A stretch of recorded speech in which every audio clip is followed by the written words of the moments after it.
नमस्कार साथियों, आप देख रहे हैं बेगल हरियाणा न्यूज और मैं आपके साथ सतबीर साल। और आपको बता दें कि गांव गेरावाड़ी में जो कि सिरसा विधानसभा क्षेत्र का गांव है, यहां पर इंडियन नेशनल लोकदल पार्टी के प्रत्याशी संदीप नोट और उनके साथ विधानसभा के प्रत्याशी रहे हुए युवा नेता गोकुल सेठिया पहुंचे हैं।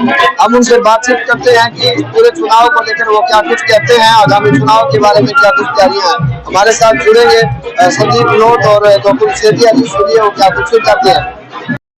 क्या हुआ जी सर, गांव में जा रहे हैं। आज सिरसा विधानसभा क्षेत्र के गांव का दौरा करें, किस तरह का रुझान माहौल है? सबसे पहले तो मैं आपको नमस्कार करता हूँ और आपके सभी दर्शकों को मेरा नमस्कार।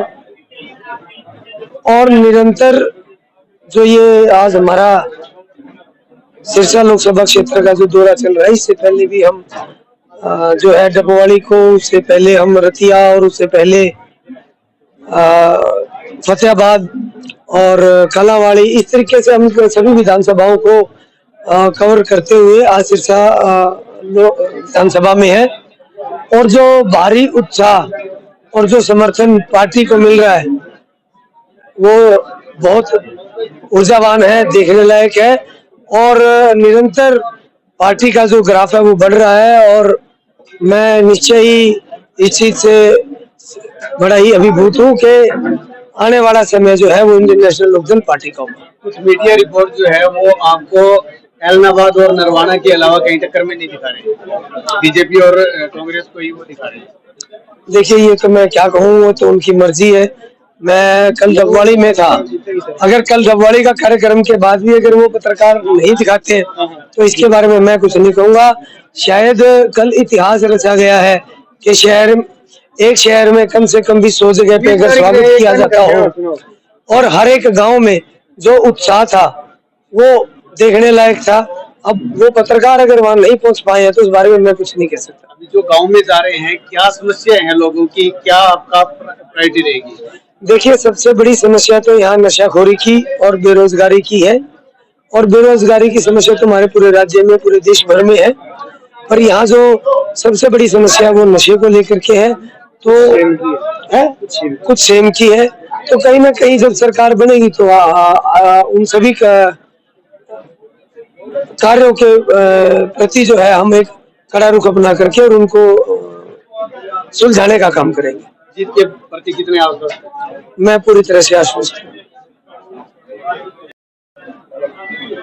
2024 जो है वो चुनावी वर्ष है और अभी लोकसभा के चुनाव 25 तारीख को होने, उसके बाद विधानसभा होने और आपकी एक क्रम सफली है सिरसा विधानसभा क्षेत्र में जिस तरह के कार्यक्रम हो रहे हैं, क्या कुछ तैयारियां जी अपनी तो 5 वर्ष लगातार भाई साहब, और आपसे तो आप पत्रकार भी हैं, सच्चे पत्रकार भी हैं और मेरे भाई भी हैं। आपसे ज्यादा कोई नहीं जानता कि मेरा एक प्रयास रहा है कि और नेता जैसे बरसात के समय निकलते हैं मेंढक, उस तरीके से चुनाव में निकलते हैं। 5 साल लोगों की दुख तकलीफें उन लोगों को याद नहीं आती। तभी कहीं ना कहीं आज जनता का विश्वास नेताओं से उठ चुका है और आज जनता एक ऐसी नजर से देखने लग गई नेता को, जैसे नेताओं से धोखेबाज और कोई नहीं होता और इनसे ठग कोई नहीं होता। तो एक वो चीज जो है, एक वो छवि है, वो एक गलत है।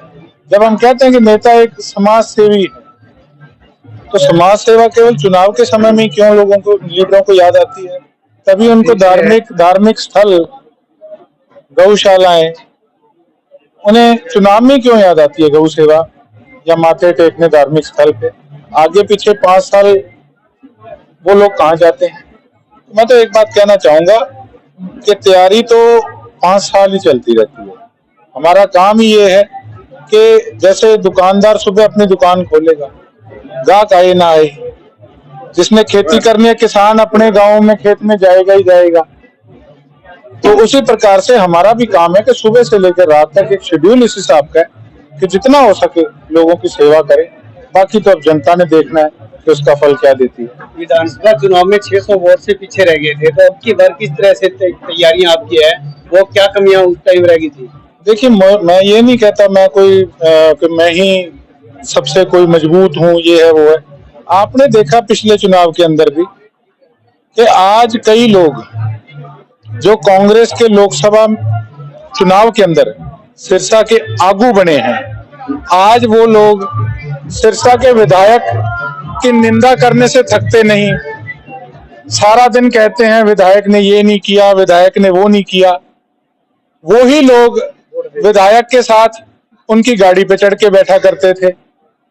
तो आज जो ये सिरसा के लोग भुगत रहे हैं, जो यहाँ दुर्गति हमारे इलाके की हो रही है, इसके पीछे वो लोग भी हैं कांग्रेसी, जिन्होंने पहले ऐसा विधायक बनाने का काम किया जिसने के सारे सिरसा को एक बिकाऊ का टैग लगा दिया, छवि खराब करने का काम किया। अब चुनाव के समय कौन एक्टिव है और 5 साल लोगों के बीच में कौन रहता है, वो बच्चा बड़ी भांति जानता है। और मुझे एक चीज नहीं समझ आती कि इन सभी को, इनका टारगेट केवल मैं ही क्यों रहता हूं। आगे पीछे ये अपनी अपनी सियासत करेंगे और चुनाव के समय ये सारे इकट्ठे हो जाएंगे मेरे खिलाफ। ऐसा इनको क्या डर है? शायद इनको ये डर होगा, इनको भी मन से पता है कि हाँ, अगर ये लड़का बना तो ये इलाके की तकदीर और तस्वीर बदलने का काम करेगा। और आज हम हमारे बड़े भाई साहब के लिए आए हैं, संदीप जी के लिए, और ये एक ऐसी पार्टी के प्रत्याशी हैं जिन्होंने हमेशा किसानों के हक में संघर्ष करने का काम किया है, कभी पीठ नहीं दिखाई इंडियन नेशनल लोकदल पार्टी ने। तो आज इंडियन नेशनल लोकदल पार्टी के अभय सिंह जी के और संदीप भाई साहब के समर्थन में मैं इनके साथ चुनाव में उतरा हूं। ये आप देख रहे थे हमारे साथ गोकुल सेठिया और संदीप लोग जुड़े। इन्होंने बहुत विस्तारपूर्वक बताया कि किस तरह से चुनाव चल रहा है, क्या चुनाव के नतीजे होने वाले हैं, लेकिन वो तो आने वाला समय बताएगा। लेकिन ऐसी तमाम खबरों के लिए आप देखते रहें वेदला हरियाणा न्यूज। मैं आपके साथ सतबीर साहब, कैमरा सहयोगी जोनी शर्मा के साथ। धन्यवाद।